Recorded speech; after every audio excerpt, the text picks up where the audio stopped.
Compartilhar. Boa tarde a todos, é um prazer vê-los, mesmo que online. Deixe-me somente compartilhar a tela com vocês. Espero que estejam todos bem.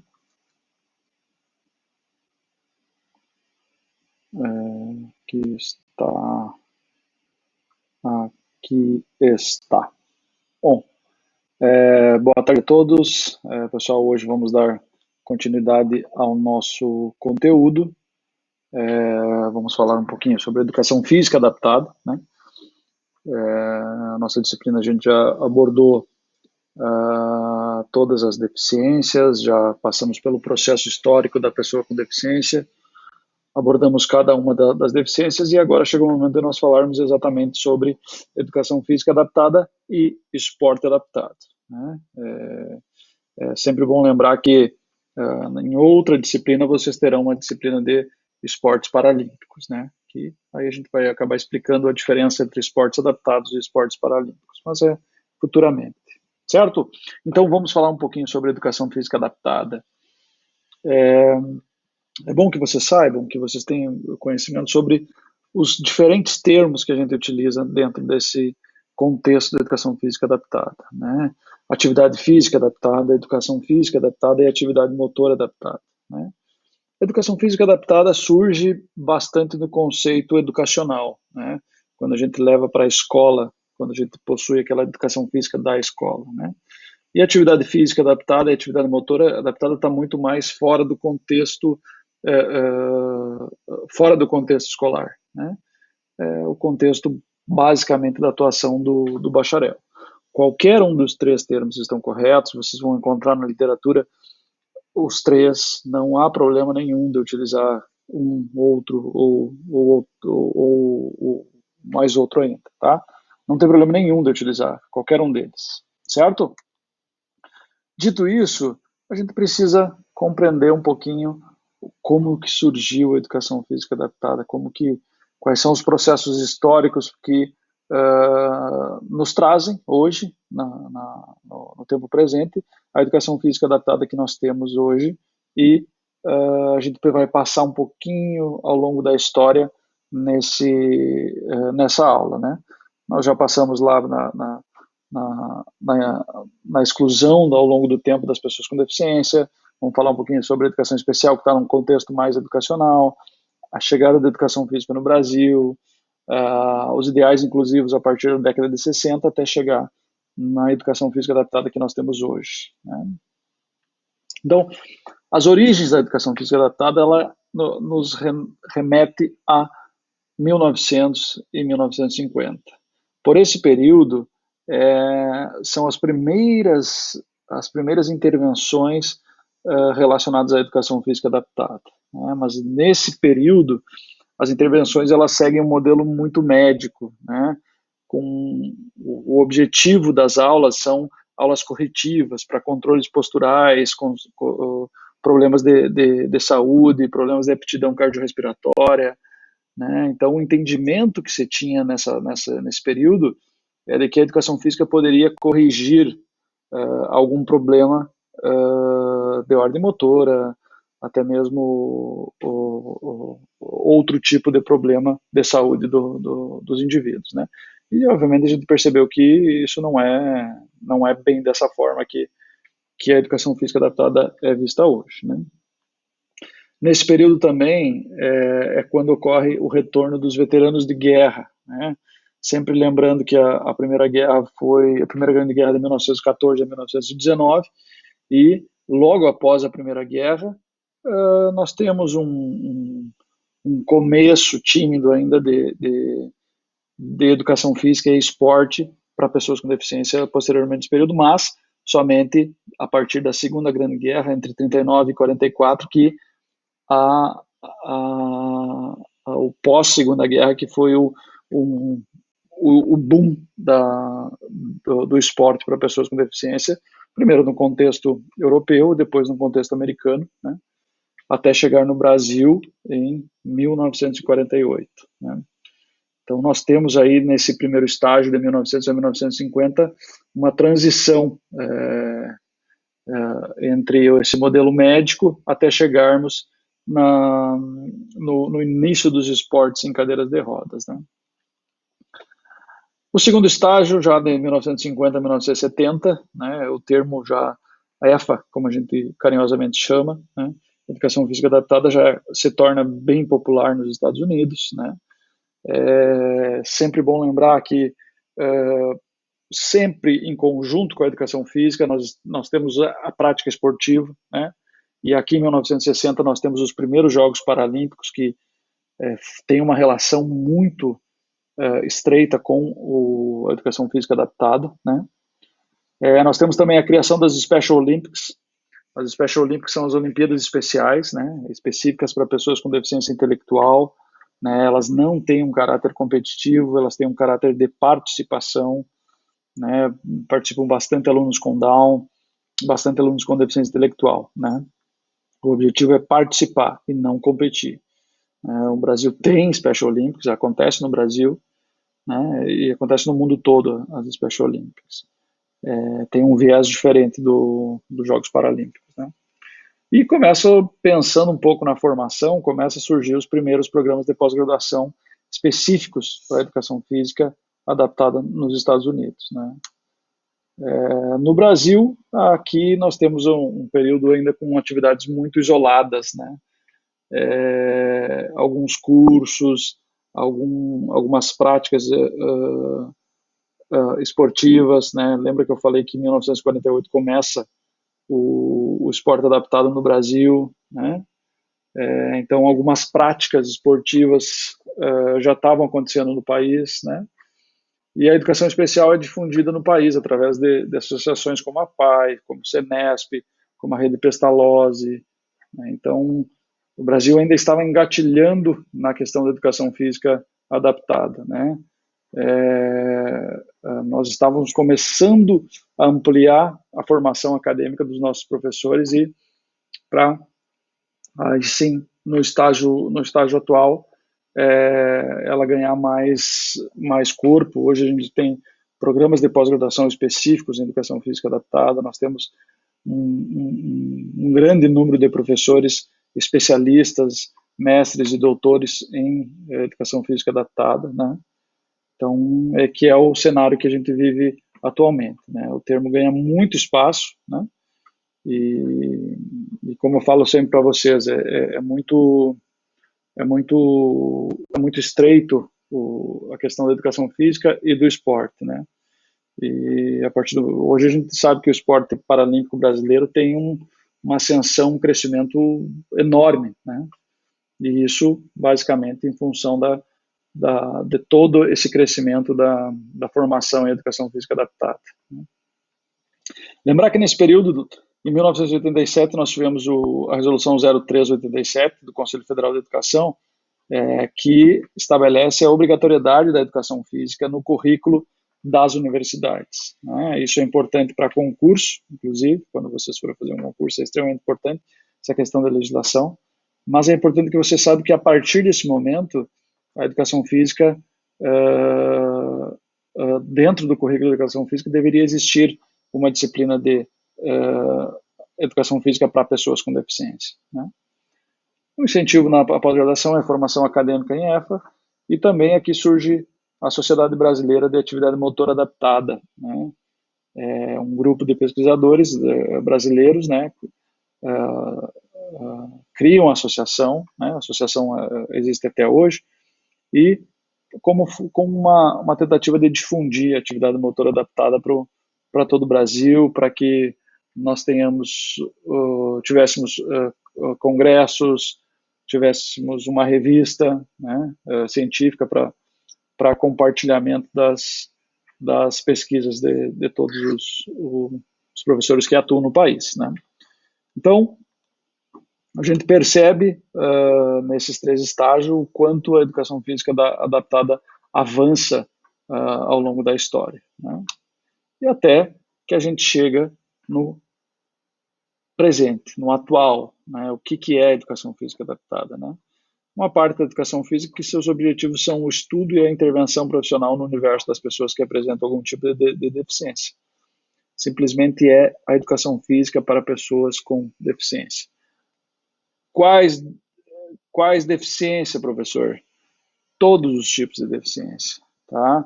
Pessoas com deficiência intelectual, visual, auditiva, física e ainda deficiências múltiplas, né? Quando nós temos algumas pessoas que têm duas deficiências similares, duas deficiências em conjunto, né? Nós temos bastante pessoas com surdez e também com deficiência visual, né? Então, são deficiências múltiplas. Então, para todas essas pessoas é que é oferecida a educação física adaptada, tá? Então, é um universo imenso de pessoas com deficiência, a gente já falou sobre o quantitativo no país e no mundo, né? E o objetivo é que a gente sempre faça a participação de pessoas com deficiência em conjunto a pessoas sem nenhum tipo de deficiência, né? Promovendo assim a inclusão dessa população, seja numa aula de educação física, no contexto escolar, ou então até mesmo no contexto fora da escola, né? O objetivo é integrar e aplicar fundamentos teóricos práticos de diferentes disciplinas da motricidade humana e suas áreas vizinhas da saúde e educação em diferentes programas educacionais e de reabilitação. Então, o objetivo é proporcionar a essa população todos aqueles conhecimentos das diferentes disciplinas que vocês têm conhecimento de um curso de educação física e aplicar todas essas disciplinas em um programa educacional ou de reabilitação ou até mesmo de rendimento para uma pessoa com deficiência, né? O foco aqui precisa ser no desenvolvimento dessa população, né?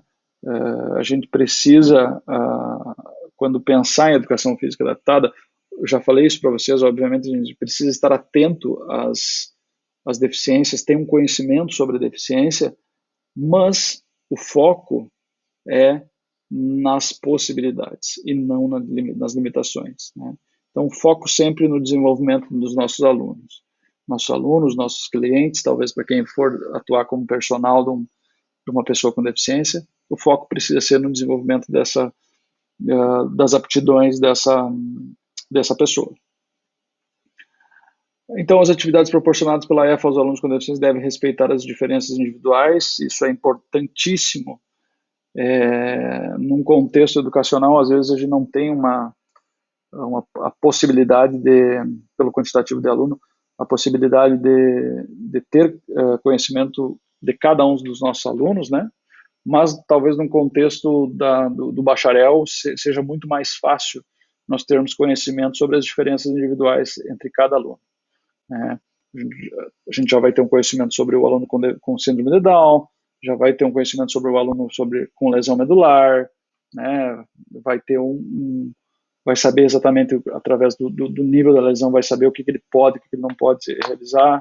Então, as diferenças individuais de cada aluno precisam ser respeitadas, né? Para que a gente possa promover o desenvolvimento global dessa população, né? Isso é uma questão bem importante, porque muitas vezes nem essa pessoa tem conhecimento do que é possível, do que ele pode, das suas potencialidades, né? E é através de uma aula de educação física, de uma aula de atividade física adaptada, que o nosso aluno vai ter conhecimento sobre essas potencialidades, né? Através do incentivo do professor, através da continuidade nesse programa de atividade física, é que o meu aluno vai ter conhecimento sobre as suas potencialidades e ele vai perceber o quanto ele consegue avançar dentro desse contexto, né? E, obviamente, como a gente sempre fala, isso naturalmente vai acarretar uma integração desse indivíduo na sociedade, né? Se nós levarmos uma pessoa com deficiência para a academia, naturalmente, ao longo do tempo, essa pessoa vai ter um ciclo de amigos na academia, vai ter um ciclo de amigos fora dela, né? Então, a gente acaba promovendo a integração dessa pessoa com deficiência na sociedade, né? Isso é fundamental. Tão importante quanto promover ganhos na aptidão física relacionada à saúde do nosso aluno. Então, aqui está, né? Menos limitações e mais potencialidades, tá? Focar menos nas limitações. Mas ele tem muita limitação, professor. Esqueça isso. Isso não é a coisa mais importante. O que ele consegue fazer? Quais são as potencialidades? Apesar das limitações, quais são as potencialidades? Foco nisso, professor. Precisamos focar nas potencialidades do meu aluno. A partir disso, você vai ver que o planejamento, o seu planejamento para a sua aula, ele vai estar focado nas potencialidades desse aluno, obviamente com preocupação, com atenção às limitações, mas focado nas potencialidades. Isso nós temos que utilizar e utilizar de forma proveitosa para o aluno e para a nossa aula também, né? Sasaki, Cidade Freitas, enfatizo que cabe ao professor de Educação Física desenvolver as potencialidades de todos os seus alunos, e atentando-se para a não exclusão de nenhum deles, né? É claro que isso tá bem relacionado com o contexto escolar, né? Mas também fora da escola, né? Por exemplo, eu tenho um grupo de corrida, né? No grupo de corrida somente às 6 da tarde, né? Tenho 10 alunos, né? E aí eu recebo a ligação de um aluno com deficiência que quer participar do grupo de corrida, né? Por que eu não vou incluir ele no grupo de corrida? Né? Obviamente que eu vou precisar replanejar a, a, a sistemática de trabalho do meu grupo de corrida, mas não há nenhum motivo para eu não incluir o meu aluno com deficiência lá, né? E eu vou vou dizer para vocês que os ganhos são muito maiores do que você perder um aluno, por exemplo. Porque você vai estar incluindo um aluno com deficiência, esse aluno com deficiência vai estar integrado com outros alunos, outras pessoas, dessa forma a gente, além de promover a aptidão física desse aluno, a gente vai estar promovendo questões sociais, questões psicológicas que, por vezes, a gente nem imagina o quão importante é para esse meu aluno, né? Então, precisamos desenvolver todas as potencialidades, independente do tipo de deficiência. Professor, mas aí o grupo vai acabar atrasando um pouquinho. Pode ser que sim. Pode ser que o grupo não tenha aquela sequência, né, não consiga permanecer, mas aí cabe o professor utilizar a sua criatividade para planejar de forma correta, para que ninguém saia prejudicado no trabalho que ele for desempenhar, né? Os ganhos são bem maiores do que as perdas, tenho certeza absoluta disso. E aí muitos professores optam por dispensar alunos com deficiência, alegando que o aluno não acompanha, não atende os requisitos motores e cognitivos para participar das atividades. Por favor, meus queridos, não sejam esse professor. Nunca, nunca sejam esse professor. Tá? Os professores formados em educação física precisam ter um comprometimento social muito grande com a pessoa com deficiência, né? A gente pode até se assustar no começo, né? Formei, primeiro emprego, uma pessoa com deficiência, uma deficiência severa ainda. A gente pode até se assustar, mas a gente não pode dispensar um aluno, nem em hipótese nenhuma, tá? Peguem o telefone, liguem lá para o professor Vinícius, liguem para o outro professor, liguem para quem puder auxiliar vocês, mas vocês não podem dispensar um aluno com algum tipo de deficiência, né? Por quê? Porque vocês vão perceber ao longo do tempo que o segredo não há um segredo. O segredo é você ter conhecimento da deficiência e utilizar a criatividade no seu planejamento, né? E a partir disso ao longo das aulas você vai testando as potencialidades do seu aluno, vai prestando atenção nas limitações e os ganhos vão acontecendo naturalmente, né? Mas não seja esse professor que dispensa aluno com deficiência. E aqui a gente sabe que acontece muito, né? Principalmente nas escolas, né? Há muitos professores que preferem deixar o aluno com deficiência com cuidador, com outra pessoa, e não incluí-los nas aulas de educação física. Não seja esse professor, por favor. Então, o ponto principal da atuação do professor é respeitar as diferenças individuais, né? Sem forçar nada, sem... O professor, meu aluno não consegue fazer um alongamento. Beleza, se ele não consegue fazer, se ele não consegue completar o alongamento, não há problema. Vamos ver até onde eu consigo com o meu aluno, né? Vamos conversar com ele. Até onde a gente consegue, fulaninho? Até onde? Vamos lá. Será que dá um pouquinho mais? Você vai perceber ao longo do tempo que até mesmo as características motoras do seu aluno vão ampliando, né? Antes ele conseguia fazer um alongamento até determinada extensão. Depois ele já consegue um pouquinho mais. Depois de uns 3, 4 meses ele já está conseguindo fazer um alongamento completo. Olha que grandioso é isso para pro professor, né? Proporcionando o desenvolvimento global e focando nas suas possibilidades e não na deficiência, tá?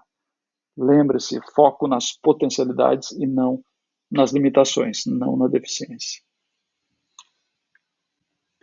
E aí nós vamos perceber que, ao longo do tempo, vocês vão perceber a quantidade de possibilidade que a educação física adaptada possui dentro do contexto da educação física.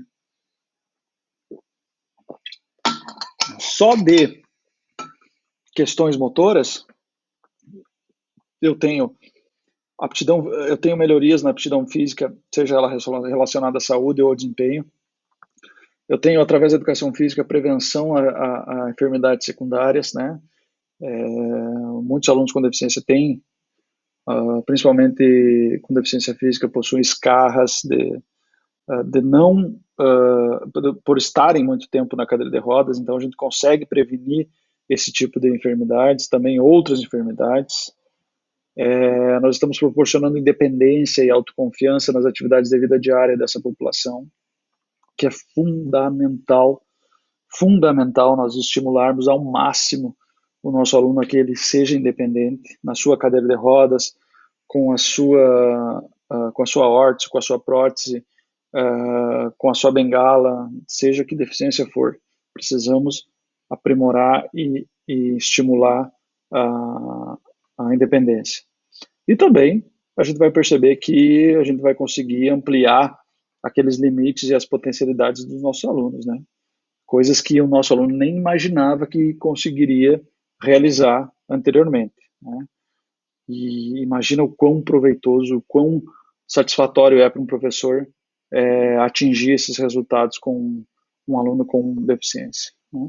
Na questão psicológica, né, a gente obviamente vai ter melhoria na autoestima, redução de sintomas de ansiedade e depressão. Isso é absolutamente natural dentro da educação física.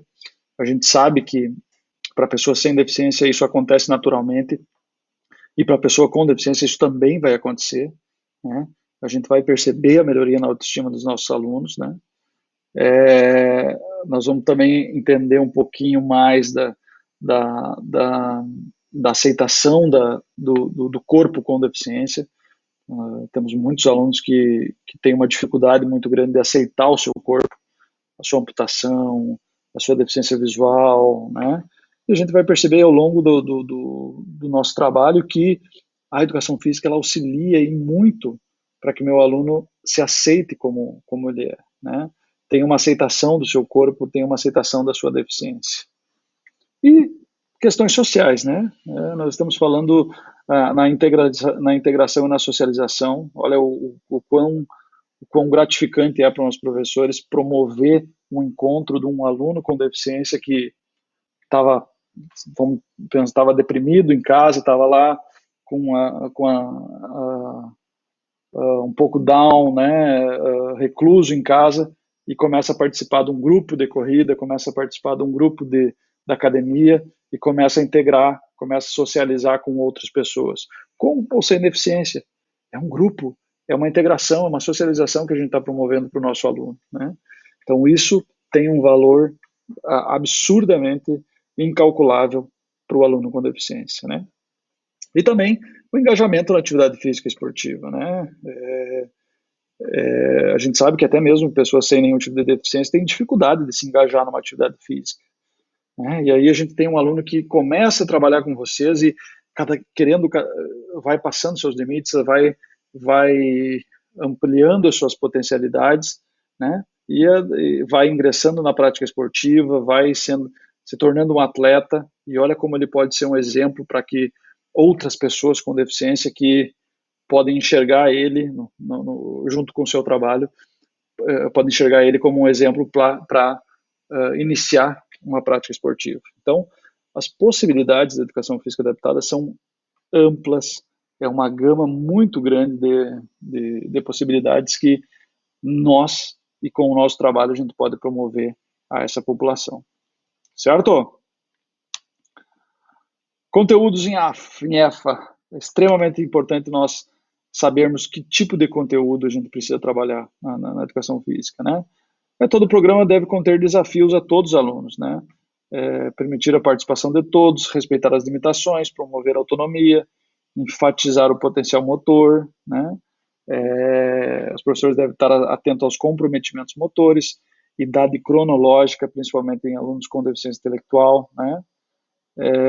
Selecionar e ofertar os conteúdos com segurança e com atenção a essas questões, né? 3 pontos importantes para que os conteúdos estejam linkados são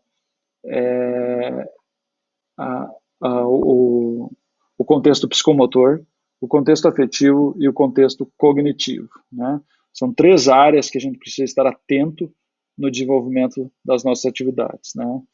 E elas podem ser referência dentro do nosso planejamento de atividade física ou atividades esportivas para pessoas com deficiência, né?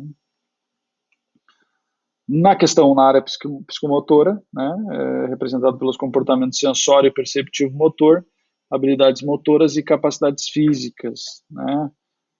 Aqui nós estamos falando em aprimoramento da percepção temporal, né? Também questões espaço-tempo, né, espacial, melhoria das funções motoras, cognitivas e linguagem através dos jogos, habilidades motoras, aprendizagem e aprimoramento de habilidades fundamentais, habilidades básicas, né? A gente vai perceber que, independente da idade do nosso aluno, muitas vezes nosso aluno tem um comprometimento nas suas habilidades motoras, né? Apesar de é possível que você receba um aluno com uma idade avançada, um aluno adulto, mas que as suas habilidades motoras ainda são muito rudimentares, né? Que a gente precisa estar aprimorando, estimulando cada vez mais, né? Também a questão do sistema cardiovascular, da força, da flexibilidade, aptidões físicas relacionadas à saúde, né? Claro que posteriormente, depois de um programa bem estabelecido, o nosso aluno vai vai querendo atuar na questão da aptidão física relacionada ao desempenho, né? Mas inicialmente sempre com foco na saúde. Na área afetiva, né, aqui nós estamos falando sobre autoconceito, aceitação da limitação, redução do estresse e tensão através das atividades, né, ampliação da sociabilidade, a gente já falou aqui, né, nós estamos falando mais sobre comportamentos pessoais e afetivos dos nossos alunos,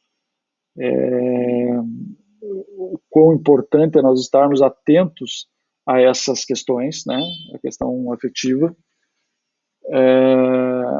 para que a gente consiga também, né, ao longo do tempo, manter o nosso aluno cada vez mais engajado nas atividades que a gente está desenvolvendo, né, para que nós que o nosso aluno não abandone o nosso programa de atividade física, né. E cognitivo, né, representado pelos comportamentos cognitivo e intelectual dos indivíduos, né?